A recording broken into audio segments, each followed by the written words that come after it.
Yesterday, we reported on the BBC's News at 6 the threats of coordinated industrial action at the speed and extent of government spending cuts. But the government insists private business will expand to help compensate for any public sector job losses. So what might this mean for cities where government investment has been key to the economic good times? Our business editor Robert Peston has been to Liverpool to find out. Liverpool, boom city of the free enterprise Victorian era, more dependent in recent years on public expenditure. So, what future for Liverpool and for the UK in this new era of public spending squeeze?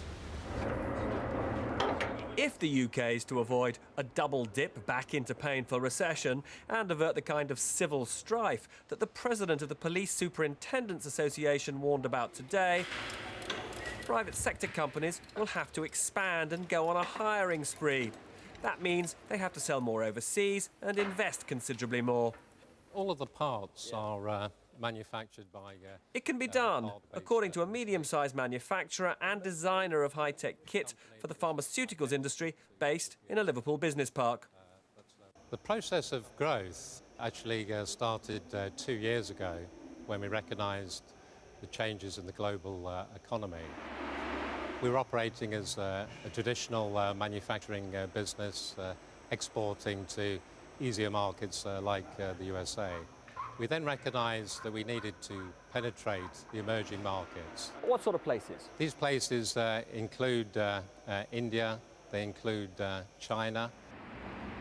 But even if there is a massive revival in the manufacturing sector, which represents 12% or so of the economy nationally, that's only small comfort to cities such as Liverpool. Liverpool has been enjoying something of a renaissance. In the 10 years after 1998, jobs in this city grew at an annual rate of 1.2%, which was a bit better than the national average. But 40% of all employment is in the public sector, which faces a big squeeze. And those all-important private sector manufacturers, well, over that decade, they cut the numbers they employ by more than 40%. Liverpool's universities are major employers and creators of wealth.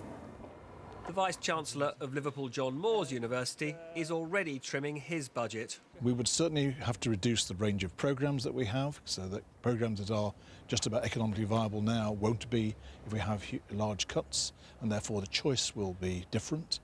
We'll probably need to lose more staff and the spend that we have in the private sector locally. It will be a huge additional burden on the economy of Liverpool. Here's what happened in Liverpool's Toxteth almost 30 years ago after Margaret Thatcher's Conservative government administered its painful economic medicine.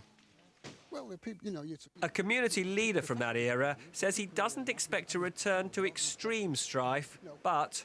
My fear is that when I was a youth worker 30 years ago here, the opportunities for young people in Toxteth are no better than they were then. Right across the city, you start to wind down the public sector, you're winding down people's opportunities to get on the ladder.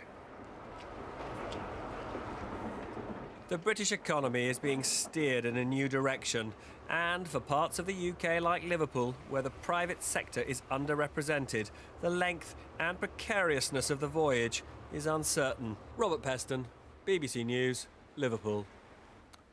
Sir Michael Lyons, the chairman of the BBC Trust, the organisation set up to represent licence fee payers, has announced he's standing down next year. Also today, the controller of BBC One, Jay Hunt, said she was leaving to join Channel 4. Our media correspondent, Torrin Douglas, is here. Now, these are names that are well known in the media world, but as a viewer, why does it matter? Well, two departures, George, but politically the important one is Sir Michael Lyons as chairman of the BBC's governing body. He was a Labour councillor before he became chairman. He put his party allegiance aside. He's been a very strong champion of the BBC's independence. But